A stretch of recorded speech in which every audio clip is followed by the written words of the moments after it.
Welcome, everybody. I've got Andy here, and we're here to go over the things we would love to see in Star Wars Unlimited. Yeah. We're going to keep this really positive. We came up with a list of our things that we think would be really cool to see in the game, that we would love to experience and play with. And why don't I start off with the top of my list? I would Right. love to see more love for Twin Suns. I've played like 5 or 6 games of it, and I'm like, this is really cool. This is gives me Commander vibes. It's the beer and pretzel thing. Like it's fun. I would just love to see a little more love for Twin Suns going forward. Yeah, I haven't actually played it. I built a Twin Suns deck. It's basically just like red, green, blue villain, good stuff, which I assume is good, but I could see it being because there's like the weird, like not weird, but there's like the different take on like how victory works. Like if somebody loses first, then the game's over, like you don't play it out or whatever. And so I don't know. There's some like tweaking there that I feel like needs to happen for me to really be like, okay, I'll be interested in playing this more. But yeah, I think Twin Suns looks like it would be a lot of fun. I like the idea of having two leaders and stuff. So like, I'm all on board with that. Well, I think in a sort of corollary of this is maybe the introduction of precons or dual decks would be kind of a nice and interesting thematic thing. I know we're only in set 2, but we're just putting out ideas here. Yeah, I So think I think that those would be good, as a especially given the and I guess at some point Fantasy Flight will correct the print runs or whatever where allocation and distribution issues aren't going to be as big of a thing as they were in set one and a little bit of set two, where somebody going into an LGS like I'm once Spark of Rebellion sold out in like the first week. I've literally never seen it for sale anywhere. So like having a way for somebody to just jump in feet first, buy two pre-con decks, have a little thing at the end, in the how to play the deck pamphlet that you get in the box that says like, now that you've played 6 games with this deck, here's some ideas on how to upgrade it so that people have like a path to entry. I think that'd be a good thing too. Yeah. yeah, and I know that people might say, "Oh, they're the two-player starter," but like I think a two-player starter versus like Leia versus Tarkin, right? Like that's a little bit different than like this is a generic two-player starter, like versus an iconic pairing, right, of Right. beloved characters.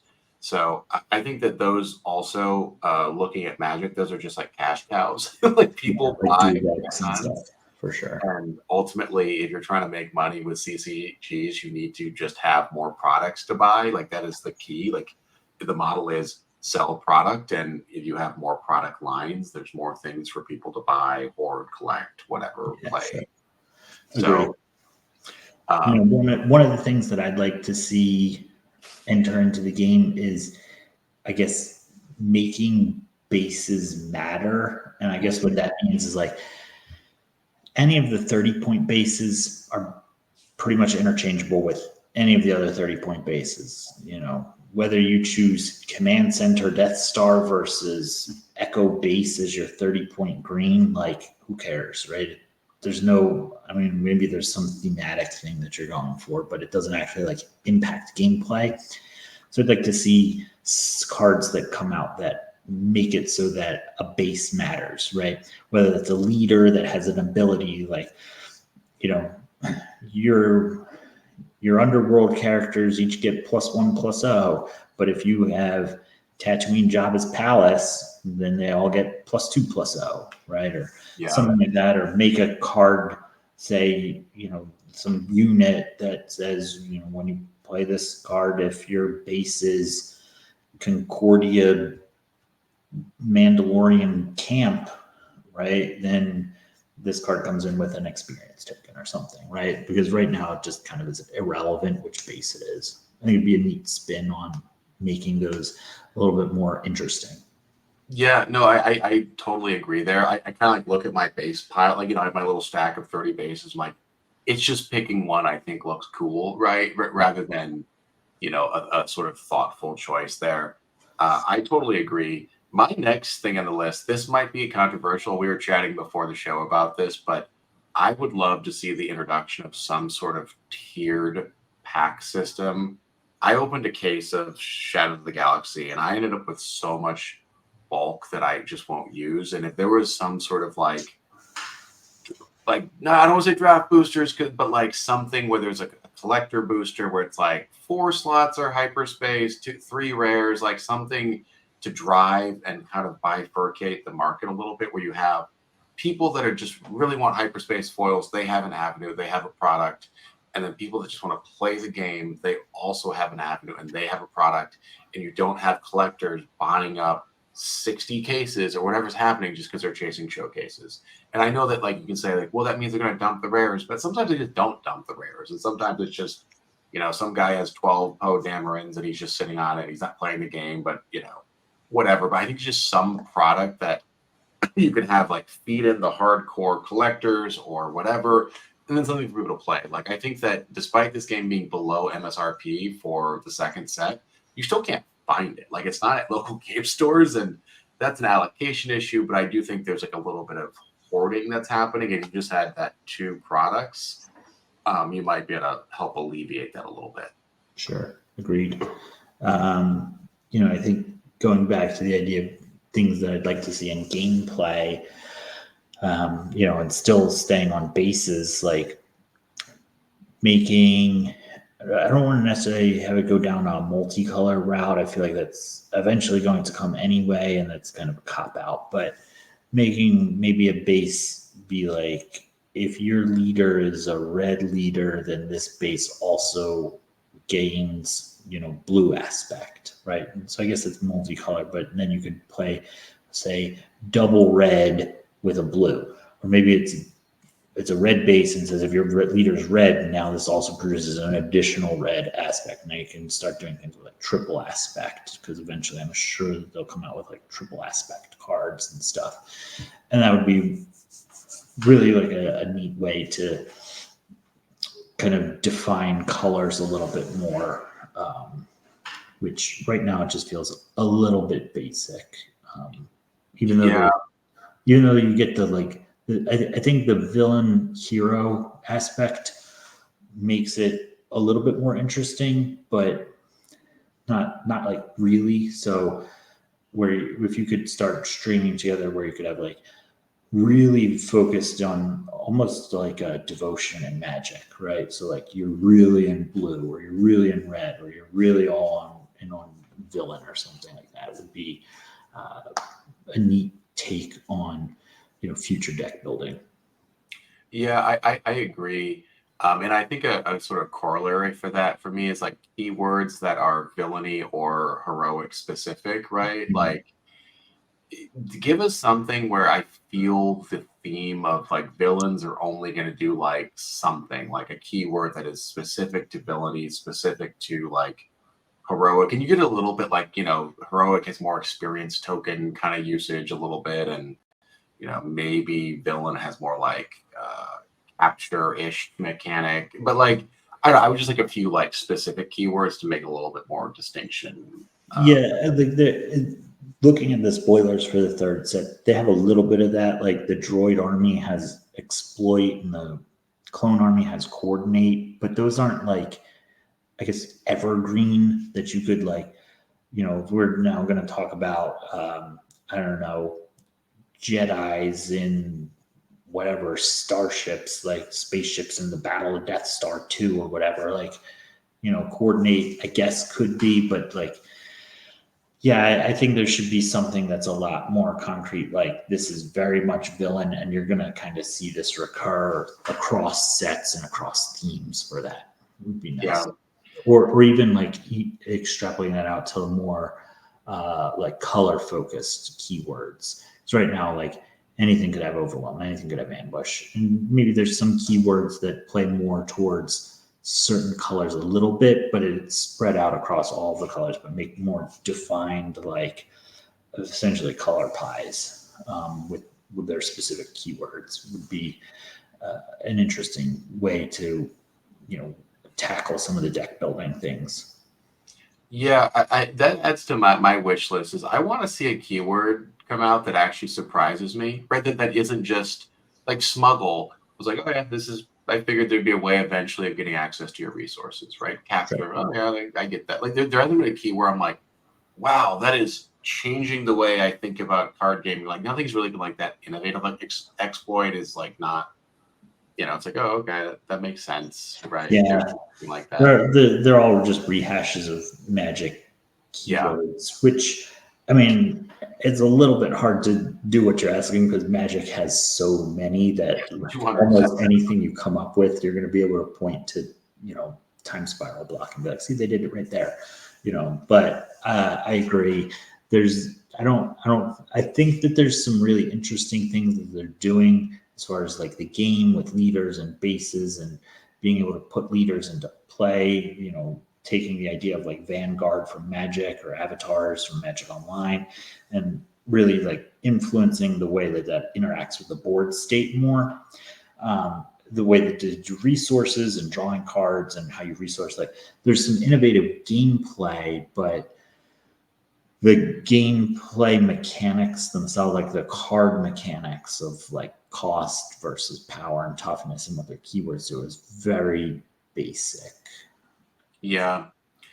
I have one more on my wish list here, and this is more of a macro environment thing, but please, please, please do not put more than 3 full sets out a year, right? I just cannot keep up with it. And you can have supplements, you can have, here's a 50 card special set, Christmas or whatever, but like, do not put out 4 or 5 full 200 card plus sets.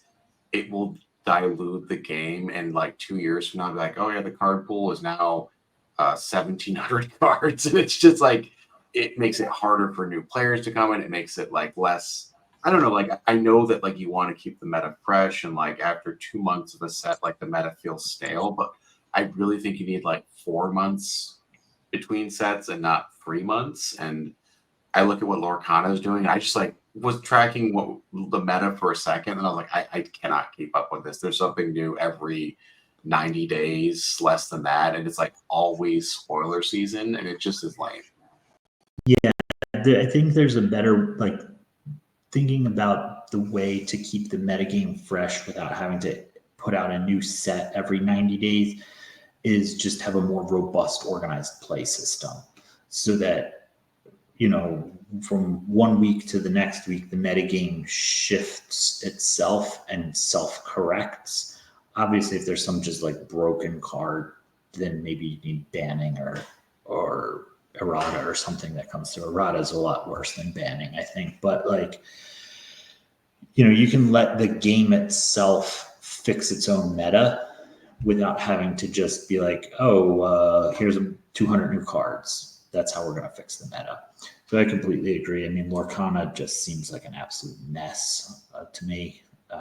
They're on spoiler season for their 6th set, and the game's been out for 13 months, and it's like, dude, what are you doing? I mean, you have to balance this, right? Because ultimately, a company's goal is to sell product. That is how they make money. They don't actually make money from holding tournaments and people thinking it's cool. They make money from people buying product and opening it. And right, which brings me to my final topic, which kind of circles back to your topic of like dual decks. They need to spend more focus on doing limited play, right? That sells packs.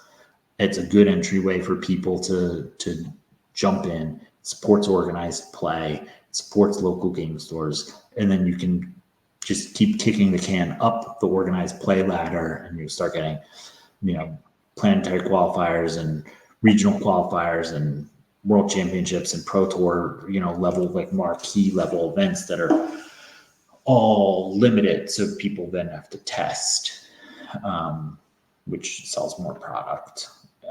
I really think stuff like draft saved Magic. If draft was never invented, Magic probably would have just died in like 1997. I 100% agree. And I have one more on my list here. I know Carabas is a cool platform, but there needs to be some protection given or some formalization, because I saw what happened with Pixelborn with Lorcana, which was their free online platform where one day it just disappeared because they got a cease and desist from Disney. This is also Disney IP, right? At the end of the day, you can get the same cease and desist, and Carabast is gone, right? Or whatever spell. I know people have different variations, but I think Carabast is the most popular format, right? And Yeah. that can happen. And you might say, well, why would they do that? I'm like, I don't really know why they took Pixelborn down either. I'm sure there's some long thread on it somewhere in Reddit, but like this can happen. You just need some sort of protection long term so people can find ways of playing this game, including myself. Like I just can't get into a game store, but I can like sneak in a game on like an online platform. Sure. Agreed. Same. So I think there's so much positive momentum right now with Star Wars Unlimited. I feel honestly, this game takes up way more of my like gaming time than I thought it was going to. I was kind of like a pass on it back in February, March. Now I'm like, this game is super interesting. I was the same. I was like, I don't want anything to do with the game. I saw the art. I was like, I'm done with it. And I have basically stopped all other gaming. I only do Star Wars Unlimited now. I like cut Star Wars CCG out of my life almost entirely. I've like dropped everything. Like this game is great. I love it. It's really good. I 100% agree. So you have all the right pieces. I think there's just so much room for improvement when you have like a winning formula and you want to keep that winning formula. I will also say that I think you've got to do a better job with future sets with the mapping of boxes, like allocation. It's been well documented that set 2 had just like weird stuff going on. And come on, you guys have been making card games for like 20 years. Like you have to figure out how to do this better, right? Yeah. This isn't 1995 where you're like, oh, I got all weird cards. Like, it's like they figured out mapping and beta, like they of alpha and beta for Magic. Like they did it correctly then in 1993. So there's no reason why you couldn't do it correctly in 2024. Yeah. So I am going to give a pass for set 2, but set 3 should have correct allocation of cards. Yeah, and I think that they have to get it right if they take what I'm hoping for on booster draft and sealed more draft. Like if they don't get the allocation collation correct in the packs, draft can't ever take off. Yeah. But there's so much, just to end on a really positive note here, there's so much I like about this game, and I sort of compare it with Lorcana, where Lorcana has become so pay to win. And yes, the legendaries are better, right, than normal cards, but there's so many good commons and uncommons. There's good staples there, right? Like you don't necessarily need to have a $400 deck to win. And I really like that about this game. And Lorcana is just like the most expensive deck usually wins. That's just how I stopped paying attention to Lorcana a long time ago, other than the fact that every once in a while something pops up and like, oh, they released another set. Okay, cool. Yeah, I think Lorcana is a cautionary tale because they're going to burn themselves out. They're going to burn their fans out. And I could just see that game disappearing, not next year or 2 years, but like 2028, it's just gone. And there's randomly, like, how many sets of Lorcana was on? I'm like, there was 29 sets? What? Like, I'm sorry, they did 6 sets a year for 5 years, and you're like, wait, what? And, yeah, I can see that happening too. Well, those are all my thoughts on Star Wars Unlimited. I think the future is pretty bright for that game as long as they, plot out a path forward and really think about it. And I think there's a lot of innovative things that they can still do within the game to continue to make the game play robust. I agree. And I think my final thought is I think right now the game is pretty playful and there's like a little bit of experimentation happening, and don't lose that as you start getting locked in. Because I think as developers, you get like locked into like listening to metas and like you get a little less experimental, a little less like playful, and you're just like, nope, I need to like Magic, for example, I think was just like so like we know what cards we have to release because they're fixing this past card, or like it didn't feel like experimental or playful. It felt kind of dull. I think they're getting better. Like I think Bloomburrow was a pretty playful set, and I think that's good. And you want to kind of get back to that territory a little bit. So, and I think Star Wars Unlimited is well in that, like they're having fun. Like ultimately, that should be the point of gaming. Agreed. All right. That's all our thoughts. I'd love to hear folks' thoughts. Like, subscribe, all that good stuff. And we will catch you guys later. Have a good one.